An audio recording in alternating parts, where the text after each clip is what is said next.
Hello friends, हमारे YouTube channel Prince education Jaipur पर आपका हार्दिक स्वागत है। तो दोस्तों, हम टॉपिक देख रहे थे बायोलॉजी, और बायोलॉजी के अंदर हम इंपॉर्टेंट क्वेश्चंस देख रहे थे। तो हमने कुछ क्वेश्चंस देख लिए थे, और उन्हीं के अंदर जैसे मान लीजिए हम रोज 5 क्वेश्चन देखते हैं, 5 क्वेश्चंस के अंदर हम 50 क्वेश्चंस देखते हैं, आपको पता होगा। क्योंकि जो मैं पढ़ाता हूँ उस तरीके से जो भी मैं इंपॉर्टेंट आई हुई क्वेश्चंस हैं, जैसे वो पूछते हैं उन्हीं से रिलेटेड उन्हीं क्वेश्चनों को उसके अंदर लेके आता हूँ। तो दोस्तों, आपको पढ़ने में मज़ा आ रहा होगा। यदि मज़ा आ रहा है तो कमेंट्स में जवाब दीजिए कि हाँ सर, आपकी क्लास को मज़ा आ रहा है लेने में। यदि दोस्तों आपकी इस चैनल पे और भी क्लासें लग रही हैं, और दोस्तों हम कोशिश करेंगे कि आपको ज़्यादा से ज़्यादा कुछ अच्छा कंटेंट दे सके, और आप भी कोशिश करना है कि ज़्यादा से ज़्यादा अपने दोस्तों में शेयर करना क्लास को। तो दोस्तों, हम ज़्यादा बात नहीं करते, अपने टॉपिक की तरफ बढ़ते हैं। तो दोस्तों, एक आपके लिए मोटिवेशन कोट, जो क्या है, मंजिल भी जिद्दी है। अरे दोस्तों, अपनी मंजिल है वो भी जिद्दी है, अपने सामने अड़ी हुई है कि नहीं अड़ी, इतने दिन में जॉब नहीं लग जाती क्या? तो दोस्तों, मंजिल को हराएंगे, तैयारी करेंगे। तो मंजिल भी जिद्दी है, रास्ते भी जिद्दी है। तो जो अपने जो जाने के रास्ते हैं, मंजिल को पाने के रास्ते हैं, वो भी क्या है, जिद्दी है। देखते हैं आगे क्या होगा। क्या कह रहा है कि देखते हैं आगे क्या होगा, आखिर हौसले भी जिद्दी हैं। तो दोस्तों, अपने हौसले हैं वो भी क्या है, जिद्दी है। आगे देखते हैं क्या होगा, मंजिल को पाके ही छोड़ेंगे, और कंधे पे स्टार पाके ही दम लेंगे अपने जम। तो दोस्तों, ऐसे ही स्टार तो जरूर लेंगे, चाहे मंजिल चाहे कितनी भी दूर हो, चाहे कितनी भी कठिन हो। बिल्कुल हौसले तो बुलंद अपने अपने माँ बाप का सपना अपने को क्या करना है, पूर्ण करना है। तो दोस्तों, हम ज़्यादा बात नहीं करते, अपने टॉपिक की तरफ बढ़ते हैं। तो सभी के माता पिता को मेरा प्रणाम। तो दोस्तों, हम देखते हैं आपके स्क्रीन पे क्वेश्चन आ गया होगा, उसे सॉल्व करने की कोशिश कीजिए। तो दोस्तों, पहला क्वेश्चन क्या है अपना, डीएनए के बारे में। डीएनए होता है, डीएनए में होता है, क्या होता है? ऑप्शन है एमिनो एसिड, एमिनो एसिड जानते हो ना, अभी बताऊंगा इसके बारे में। पेप्टाइड्स और पेप्टॉन्स और न्यूक्लियोटाइड्स। जवाब दीजिए, आप कमेंट्स में जवाब दीजिए। जो भी स्टूडेंट्स कमेंट्स का जवाब देगा उसका नाम अवश्य लूंगा मैं कल। तो इसमें न्यूक्लियोटाइड्स, डी ऑप्शन इसके अंदर, न्यूक्लियोटाइड्स। कौन सा ऑप्शन अपना? डी ऑप्शन है। तो ये आंसर अपना, इसको आप देख लीजिए। अब हम आंसर देखने के लिए नहीं आए, आपको पता है। तो दोस्तों, न्यूक्लियोटाइड हो गया। अब पढ़ते हैं डीएनए के बारे में। किसके बारे में? ये डीएनए क्या है देखते हैं। तो दोस्तों, हम देखते हैं डीएनए। आपने देखा होगा दोस्तों, ऐसे नहीं बोलते कि डीएनए की जांच करा के आओ।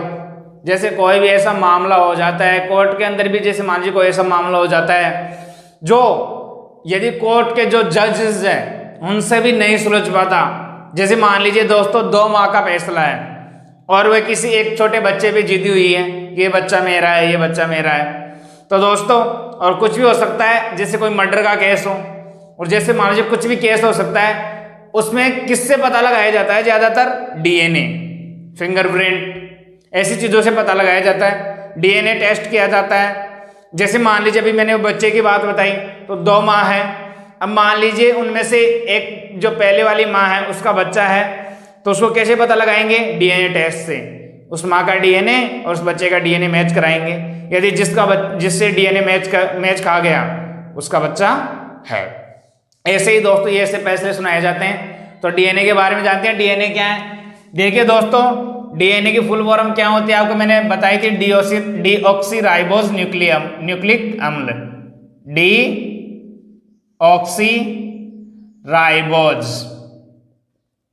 डीऑक्सीराइबोज न्यूक्लिक अम्ल है। ठीक है, ये डीएनए की फुल फॉर्म है। कभी कभार पूछ लेता है कि डीएनए की फुल फॉर्म क्या होती है, डीऑक्सीराइबोज न्यूक्लिक अम्ल। और आरएनए की, यदि आरएनए की पूछ ली इसी के अंदर, जिसकी बात करते हैं आरएनए, तो आरएनए की क्या होती है? राइबोज न्यूक्लिक अम्ल। दोनों में से किसी के पूछ सकता है दोस्तों। तो आरएनए की पूछे तो राइबोस न्यूक्लिकम, डीएनए की पूछे तो डीऑक्सी राइबोस न्यूक्लिकम। तो दोस्तों बात करते हैं डीएनए होता है ना, जो डीएनए ये न्यूक्लियोटाइड से मिलकर बना होता है। न्यूक्लियोटाइड से मिलकर बने होते हैं। कुछ समझ में आया? किससे मिलकर बने होते हैं? न्यूक्लियोटाइड से। और दोस्तों बात करते हैं जो दोस्तों डीएनए होते हैं वो क्या होते हैं? जो दो पॉलीन्यूक्लियोटाइड है,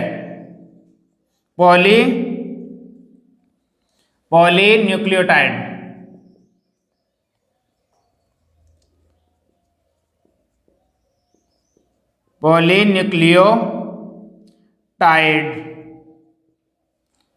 दो पॉलीन्यूक्लियोटाइड से मिलकर बने होते हैं।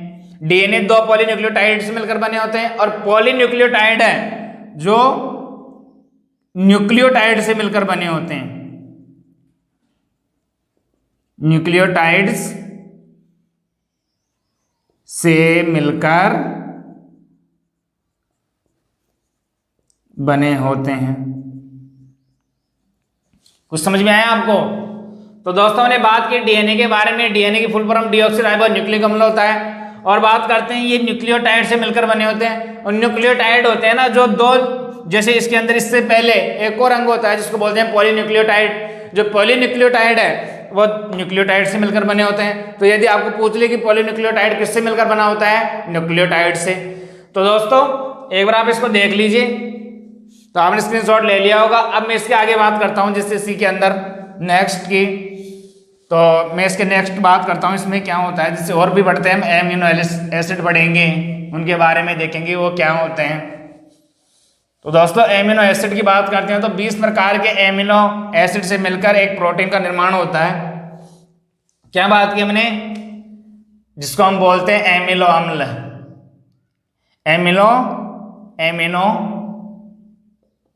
Amino acid. एमिनो एसिड की बात करते हैं तो दोस्तों एमिनो एसिड होते हैं ना जो 20 प्रकार के एमिनो एसिड जो 20 प्रकार के एमिनो एसिड होते हैं ना, इनसे मिलकर बने होते हैं, एक प्रोटीन का निर्माण होता है। एक किसका होता है? प्रोटीन का। एक प्रोटीन का निर्माण होता है।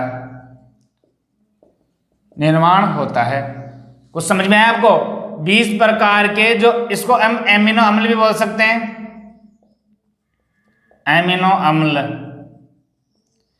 तो दोस्तों 20 प्रकार के, आपको पूछेगा कि एक प्रोटीन कितने एमिनो अम्ल से मिलकर बना होता है? 20 एमिनो अम्ल से मिलकर बना होता है। तो दोस्तों और बात करते हैं इसके बारे में। तो जो प्रोटीन, जिस प्रोटीन की बात कर रहे हैं हम, प्रोटीन क्या होते हैं दोस्तों? प्रोटीन का प्रयोग, अरे आप देखते नहीं हो क्या, जिम जाते होंगे आप में से कई लड़के, तो प्रोटीन का प्रयोग करते हैं बॉडी बिल्डिंग बनाने में। तो दोस्तों प्रोटीन का प्रयोग बॉडी बिल्डिंग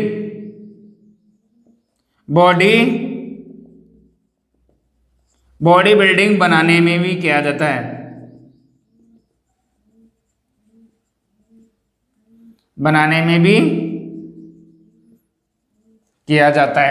तो दोस्तों प्रोटीन का प्रयोग किसमें किया जाता है? बॉडी बिल्डिंग बनाने में भी प्रयोग किया जाता है। और बात करते हैं प्रोटीन के बारे में। तो दोस्तों जो प्रोटीन होता है,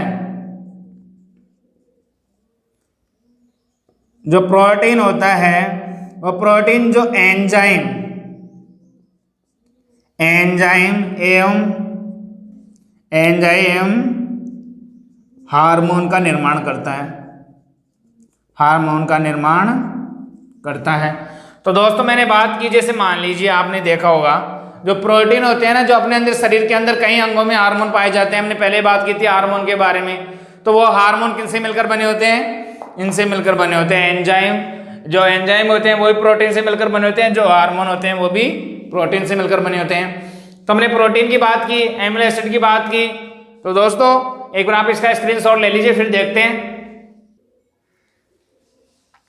हाँ तो दोस्तों अब देखते हैं नेक्स्ट ऑप्शन क्या है अपना, जो पेप्टोन्स है, क्या पेप्टोन्स, पेप्टोन्स के बारे में हमने पहले पढ़ा है, जो पेप्टोन्स और पेप्टाइड्स है, पेप्टोन्स और पेप्टाइड्स, इसकी बात करेंगे। क्या होता है पेप्टोन्स और पेप्टाइड्स? दोस्तों पेप्टोन्स और पेप्टाइड्स के अंदर क्या होता है, जो अग्नाशय होता है,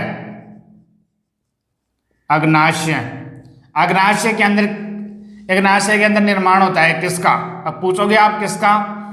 जो अग्नाशय रस होता है, क्या अग्नाशयी रस, इसका निर्माण होता है इसमें, किसमें? जो अग्नाशय होता है ना, इसमें अग्नाशयी रस का निर्माण होता है। और बात करते हैं दोस्तों इसके अंदर, जो दोस्तों हम देखते हैं ट्रिप्सिन,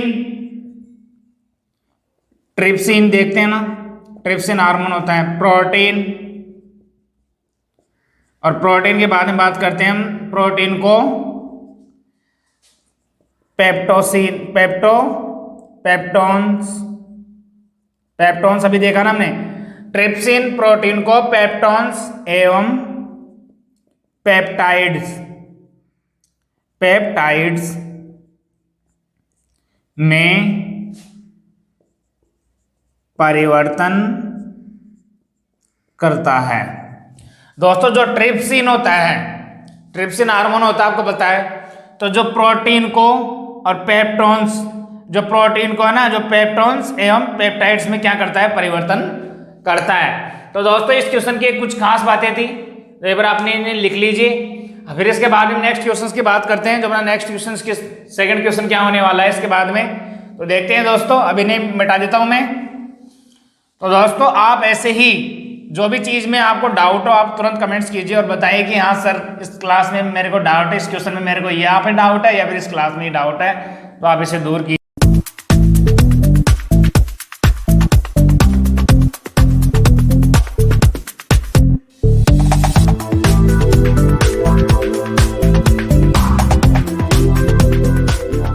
नेक्स्ट क्वेश्चन क्या होता है, तो देखिए दोस्तों नेक्स्ट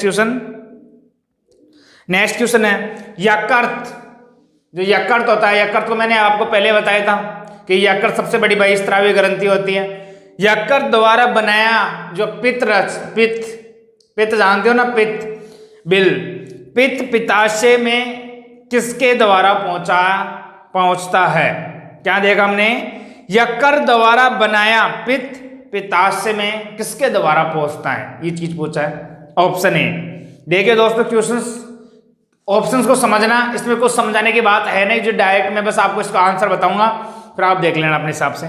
जो ए ऑप्शन इसमें क्या है, हिपेटो, जो क्या है गोल डक्ट। और बात करते हैं, हिपेटो हो गया, हिपेटी पैक्रियाटिक डक्ट, सिस्टिक्स क्या है डक्ट, हिपेटिक डक्ट। तो दोस्तों इसमें क्या होगा, आप ऑप्शन में जो आप दीजिए क्या होगा इसका आंसर, तो इसका आंसर होगा अपना आंसर सी। ऑप्शन कौन सा होगा इसके अंदर, सी, सिस्टिक डक्ट, ये इसका क्या होगा आंसर होगा। क्वेश्चन बताना था मेरे को, क्योंकि कभी कभार ऐसे क्वेश्चन पूछ लेता है कि ये जो सिस्टिका है, इसमें ये पित्त को कहां से कहां तक पहुंचाती है, पित्त को पितरस तक, पित्ताशय तक पहुंचाती है। तो दोस्तों मैंने बात की यकृत के बारे में, कुछ जान लेते हैं यकृत के बारे में। पहले बात कर ली थी हमने, यकृत सबसे बड़ी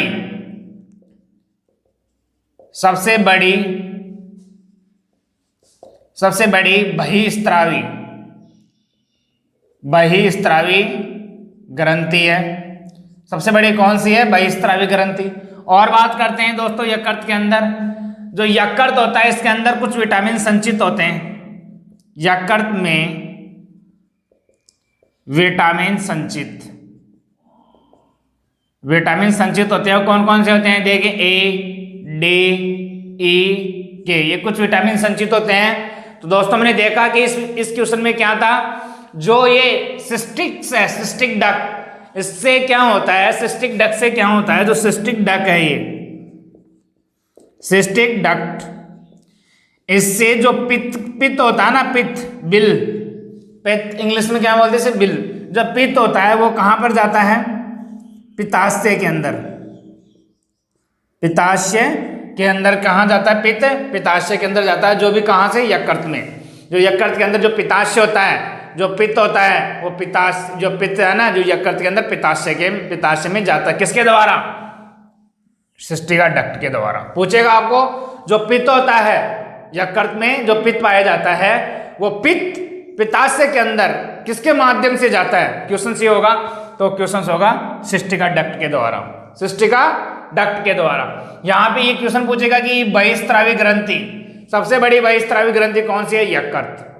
और दोस्तों बात करते हैं कि ए, डी, ई के विटामिन यकृत में संचित होते हैं या भी नहीं होते? तो आपको अपना ऑप्शन होना चाहिए होते हैं। तो दोस्तों आप एक बार इसका स्क्रीनशॉट ले लीजिए। फिर नेक्स्ट क्वेश्चन। हाँ तो दोस्तों अब नेक्स्ट क्वेश्चन देखते हैं। नेक्स्ट क्वेश्चन क्या है अपना? देखिए बहुत अच्छा क्वेश्चन है, तो देखते हैं। निम्नलिखित में से किसके संश्लेषण, समझ में आया कुछ?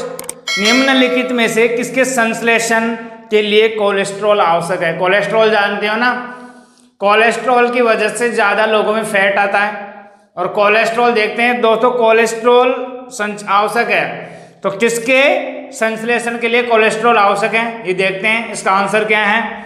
कमेंट्स में जवाब दीजिए। ए ऑप्शन है इंसुलिन, बी ऑप्शन है एस्ट्राडियोल, और सी है ग्लाइकोजन, और डी है ऑप्रोक्सबी। क्या है दोस्तों आंसर? बताइए इसका। तो देखिए दोस्तों इसका आंसर क्या होगा, मैं बताता हूं इसका आंसर क्या होगा। इसका आंसर होगा एस्ट्राडियोल, एस्ट्राडियोल। इसका आंसर कौन सा होगा? आंसर होगा बी। कौन सा आंसर होगा? आंसर होगा बी। तो इसको देखते हैं दोस्तों क्या है इसमें, और ऐसा क्या है इस क्वेश्चन में जो कोलेस्ट्रॉल होता है ये एस्ट्राडियोल के अंदर संचित होता है। तो इस चीज को देखते हैं पहले। तो दोस्तों जो एस्ट्राडियोल होता है, एस्ट्राडियोल, एस्ट्राडियोल की बात करते हैं हम। जो एस्ट्राडियोल होता है, जो एस्ट्राडियोल होता है किसमें संचित होता है? ये होता है एस्ट्राडियोल की बात करते हैं। तो दोस्तों एस्ट्राडियोल कोलेस्ट्रॉल को क्या करता है? संश्लेषण करता है। एस्ट्राडियोल संश्लेषण करता है किसको? कोलेस्ट्रॉल को। किसका संश्लेषण करता है? कोलेस्ट्रॉल का संश्लेषण करता है।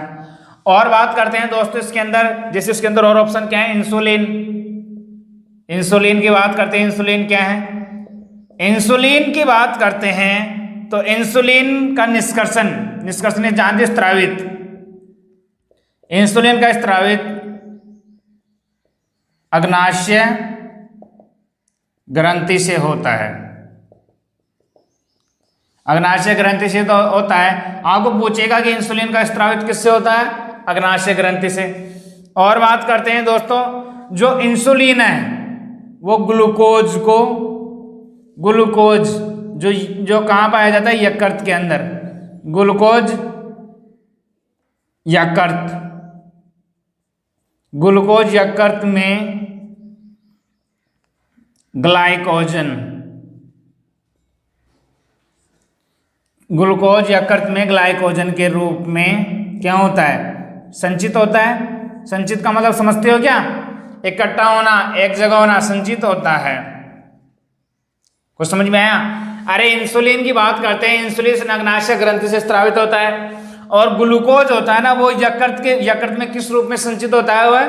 वो होता है ग्लाइकोजन के रूप में। किस रूप में? ग्लाइकोजन के रूप में। और बात करते हैं एस्ट्राडियोल, तो एस्ट्राडियोल के अंदर किसका संश्लेषण होता है? कोलेस्ट्रॉल का संश्लेषण होता है। तो देख लीजिए दोस्तों, आप एक बार इससे स्क्रीनशॉट ले लीजिए। फिर नेक्स्ट क्वेश्चन देखते हैं। अब दोस्तों नेक्स्ट क्वेश्चन देखते हैं इसके बाद में, और नेक्स्ट क्वेश्चन है वो आपके जीवन से काफी जुड़ा हुआ है, तो इसको देख लीजिए अच्छे से। क्या है? केसिन निम्नलिखित में से कौन सा दुग्ध प्रोटीन है? निम्नलिखित में से कौन सा दुग्ध प्रोटीन है? दुग्ध का मतलब जानते हो ना, दूध का प्रोटीन है। आपको पता भी होगा इसका आंसर। तो देखिए आंसर जवाब दीजिए और कमेंट्स के अंदर। तो ए ऑप्शन है लैक्टोजेन, और बी ऑप्शन है मायोसिन, और सी ऑप्शन है केसिन, और डी ऑप्शन है रेनिन। कौन सा है? दूध में कौन सा, क्या दूध में कौन सा प्रोटीन पाया जाता है? जवाब दीजिए आप इसका, कि दूध में कौन सा प्रोटीन पाया जाता है। तो देखिए दूध में कौन सा प्रोटीन पाया जाता है? केसिन। आंसर क्या है? सी। तो देख लीजिए दोस्तों, क्वेश्चंस को अच्छे से पढ़िए और फिर जवाब दीजिए कि दोस्तों इसमें कि कौन सा प्रोटीन पाया जाता है? कैसिन। इसको देखिए अच्छे से। अब सभी प्रोटीन्स के बारे में बताऊंगा मैं इसके बारे में। जो कैसिन प्रोटीन है, कौन सा? कैसिन। इसके बारे में बात करते हैं। ये किसमें पाया जाता है? दूध में पाया जाता है। ये जो दूध होता है, ये कैसिन प्रोटीन दूध में पाया जाता है। किसमें पाया जाता है? दूध में पाया जाता है। और जो दूध का रंग पीला होता है ना, पीला, ये किसके किसके कारण होता है? कैरोटीन के कारण। कैरोटीन के कारण इसका रंग क्या हो जाता है? पीला हो जाता है। किसका रंग? दूध का। आपको क्वेश्चन पूछेगा कि दूध का रंग पीला क्यों हो जाता है? कैरोटीन के कारण हो जाता है। और देखते हैं इसके बाद में कौन सा और देखते हैं इसका ऑप्शन क्या है? लैक्टोजेन। लैक्टोजेन की बात करते हैं। इसमें क्या होता है इसके बारे में जानते हैं। लैक्टोजेन के बारे में, जो लैक्टोजेन होता है यह छोटी आंत से स्रावित, छोटी आंत से क्या होता है? स्रावित होता है। जो लैक्टोजेन है ये छोटी आंत से क्या होता है? स्रावित होता है। किससे होता है? छोटी आंत से स्रावित होता है। और नेक्स्ट पॉइंट की बात करते हैं। जो लैक्टोज है, क्या? जो लैक्टोज को ग्लूकोज एवं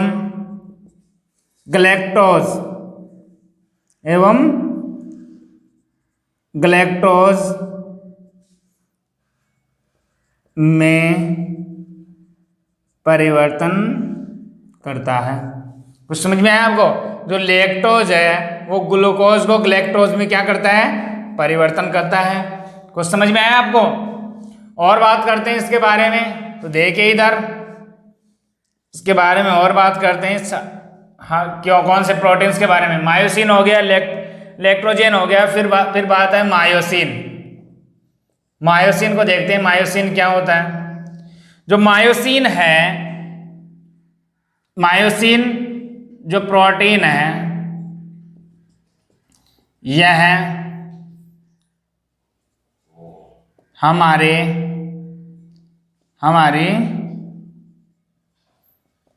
हड्डियों में पाया जाता है। कहाँ पाया जाता है? ये हमारी हड्डियों में, मनुष्य की हड्डियों में पाया जाता है। कौन सा प्रोटीन? मायोसिन।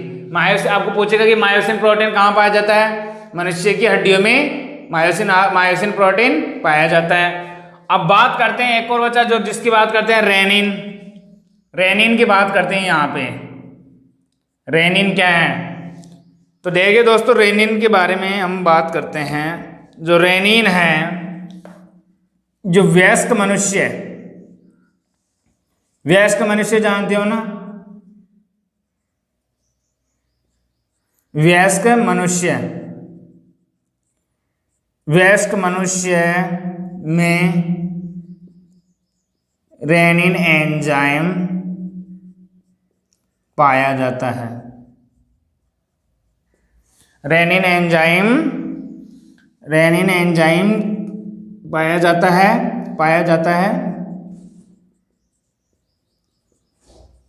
जब रेनिन एंजाइम की कुछ कमी हो जाती है, क्या हो जाती है? कमी हो जाती है। तो इसकी कमी से आपको पता होगा, इसकी कमी से जो अपने शरीर के अंदर क्या होता है, जो दूध पचने की क्षमता होती है। अब देखिए दोस्तों, नेक्स्ट क्वेश्चन देखते हैं। नेक्स्ट क्वेश्चन क्या अपना आपकी स्क्रीन पे आ गया होगा। तो देखते हैं दोस्तों, नेक्स्ट क्वेश्चन है, किस विटामिन को हार्मोन भी कहते हैं? ऐसा कौन सा विटामिन है जिसको हम हार्मोन कहते हैं? आपको पता होगा। Option A, option B, C option D, और डी ऑप्शन कौन सा है? ई। तो कुछ समझिए बेटा, तो कौन सा विटामिन है जिसे हम हार्मोन भी कहते हैं? तो वह है विटामिन डी। विटामिन डी को हम क्या कहते हैं? हार्मोन भी कहते हैं। तो ऑप्शन अपना कौन सा सही हो गया? सी। अब जानते हैं दोस्तों विटामिन डी के बारे में। विटामिन डी क्या कहता है इसके बारे में जानते हैं। दोस्तों जो विटामिन डी है यह आपको पता है कि सूर्य से प्राप्त होता है, सूर्य से प्राप्त होता है। अब आप ऐसे मत सोचना कि सूर्य से कहां से प्राप्त होता है, सूर्य तो यहाँ पे है ही नहीं। सूर्य की जो किरणें आती है उनसे हमारे को कौन सा विटामिन प्राप्त होता है? Vitamin D. एकमात्र ऐसा विटामिन है जो अपने को बगैर किसी नेचुरल तरीके से अपने आप को अपने बगैर किसी मेहनत के एक विटामिन प्राप्त हो जाता है। वो कौन सा विटामिन है? डी। और देखते हैं इसके बारे में नेक्स्ट पॉइंट क्या कहता है। नेक्स्ट पॉइंट कहता है यह जो विटामिन होता है यह मूत्र में भी पाया जाता है। यह विटामिन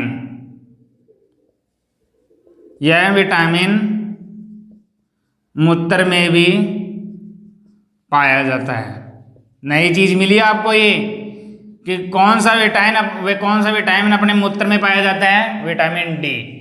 और बात करते हैं इसके बारे में। इसके बारे में क्या है? जो यह विटामिन है, यह विटामिन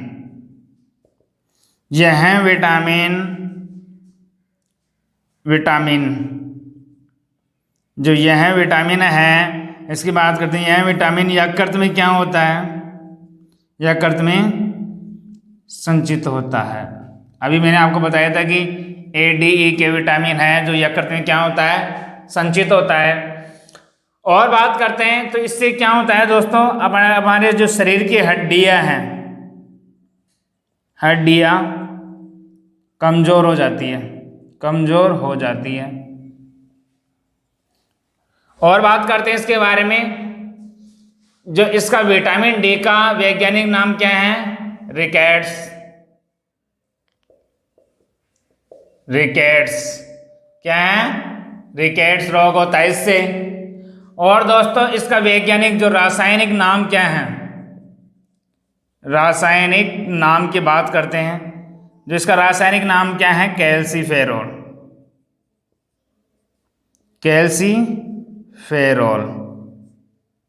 इसका रासायनिक नाम है। तो आप देख लीजिए दोस्तों। फिर आगे बात करते हैं और इसके बाद में और ऑप्शन क्या है? ऑप्शन ए की बात करते हैं। तो ए ऑप्शन है वो आपको पता है ये हमारे आंखों के लिए, इससे ए ऑप्शन से क्या कमी होती है अपने शरीर के अंदर? आंखों की रोशनी की कमी हो जाती है। और ये गाजर के अंदर पाया जाता है सर्वाधिक मात्रा में। वैसे दाल और मछली के यकृत के तेल में काफ़ी चीज़ों में पाया जाता है दोस्तों। और बात करते हैं विटामिन बी। जो विटामिन बी है, विटामिन B1 की कमी से कौन कौन सा रोग होता है? बेरी। विटामिन B12 की कमी से कौन सा रोग होता है? कोबाल्ट। तो दोस्तों और बात करते हैं विटामिन ई। जो विटामिन ई है इससे क्या होता है? जनन क्षमता की कमी होती है। जनन क्षमता की कमी होती है। किसकी कमी होती है? जनन क्षमता की कमी होती है। ध्यान रखिए विटामिन ई की कमी से क्या होती है? विटामिन ई की कमी से जनन क्षमता की कमी होती है। तो दोस्तों आप देख लीजिए, इसका स्क्रीनशॉट ले लीजिए। तो और फिर भी उनको भी लिख देता हूँ, विटामिन ए को भी लिख देता हूँ। जो विटामिन ए है ये सर्वाधिक मात्रा में किस में पाया जाता है? सर्वाधिक मात्रा में पाया जाता है गाजर के अंदर। किसमें? गाजर में। इसकी कमी से क्या होता है? रात को कम दिखाई देता है।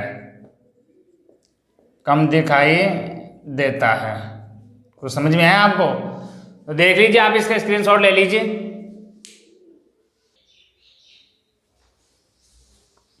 हेलो फ्रेंड्स, अब देखते हैं नेक्स्ट क्वेश्चन अपना। तो हमने स्क्रीनशॉट ले लिया। अब इसके बाद में नेक्स्ट क्वेश्चन देखते हैं अपना आज का लास्ट क्वेश्चन क्या होने वाला है? देखिए, जो रेनिन का स्त्रावण करने वाला अंग है, रेनिन जानते हो ना, अभी हमने पढ़ा था। जो रेनिन है उसका स्त्रावण करने वाला अंग कौन सा है? बताइए। अभी पढ़ा है जस्ट। यकृत जिसको हम लीवर बोलते हैं, वक्र जिसे हम किडनी बोलते हैं, आमाशय जिसे हम स्टमच कहते हैं, और उपरोक्त में से कोई नहीं। तो बताइए आप, रेनिन का स्त्रावण किससे होता है? जवाब दीजिए आप। इसका स्त्रावण होता है आमाशय से। किससे होता है दोस्तों? आमाशय से। कौन सा ऑप्शन है अपना? ऑप्शन है बी। कौन सा ऑप्शन है? ऑप्शन है बी, आमाशय। अब इसके बारे में जानते हैं, रेनिन के बारे में। अभी हमने जाना भी था रेनिन। रेनिन का स्त्रावण है, स्त्रावित कहां से होता है? ये स्त्रावित होता है आमाशय से। कहां से स्त्रावित होता है रेनिन? आमाशय से स्त्रावित होता है। और बात करते हैं इसके बाद में, जो किडनी होती है अपनी, किडनी को जानते हो, वक्र भी कहते हैं, वक्र। तो किडनी होती है, किडनी एक मनुष्य के अंदर कितनी पाई जाती है? एक मनुष्य में 2 किडनी पाई जाती है, 2 किडनी, 2 किडनी पाई जाती है। कितनी किडनी पाई जाती है मनुष्य के अंदर? 2 किडनी पाई जाती है। और बात करते हैं, जो किडनी की वक्र किडनी की इकाई है, ये क्वेश्चन इंपॉर्टेंट है दोस्तों। जो किडनी की इकाई है, इसे क्या बोलते हैं हम? नेफ्रॉन। नेफ्रॉन। किडनी की इकाई को क्या बोलते हैं हम? नेफ्रॉन। जो इसकी इकाई है उसे हम किस नाम से जानते हैं? नेफ्रॉन के नाम से जानते हैं। और इसके बाद में हम नेक्स्ट पॉइंट देखते हैं। इसमें यूरिया का निर्माण होता है। किडनी के अंदर किसका निर्माण होता है? यूरिया का निर्माण होता है किडनी के अंदर। तो दोस्तों हमने देखा कि रेनिन है जो स्त्रावित होता है किससे? आमाशय से। और जो किडनी है, वक्र है, वो एक मनुष्य के अंदर 2 किडनी पाई जाती है। और दोस्तों हम बात करते हैं इकाई, जो इसकी कौन सी इकाई है किडनी की? नेफ्रॉन। और निर्माण होता है यूरिया का। किडनी के अंदर आपको क्वेश्चन पूछेगा कि यूरिया का निर्माण कहाँ पर होता है? किडनी। ऑप्शन होगा किडनी, जैसे आमाशय, जैसे यकृत। तो आपको बताना होगा किडनी। तो देखिए दोस्तों, और बात करते हैं इसमें यकृत की। हमने बात की थी अभी कि यकृत होता है जो सबसे बड़ी बहिस्त्रावी ग्रंथि है, जिसको हम लीवर भी बोलते हैं। और दोस्तों लीवर के अंदर अभी मैंने विटामिन बताया था कि A, D, E, K इसमें अंदर संचित रहता है। आप मेरे साथ बोलते जाइए, आपको वैसे ही याद हो जाएंगे। तो दोस्तों आज के लिए इतना ही। अपनी क्लास को यहीं पे एंड करते हैं। तो दोस्तों कल हम नेक्स्ट क्वेश्चंस के साथ मिलेंगे आपको। आज का जो क्वेश्चन था इंपॉर्टेंट यहीं पे एंड करते हैं। तो दोस्तों ऐसे ही हमारे यूट्यूब चैनल पर बने रहे और ऐसे ही आप देखते रहिए, अपने दोस्तों के साथ में शेयर करना ना भूलें। तो आज के लिए इतना ही। Thank you very much.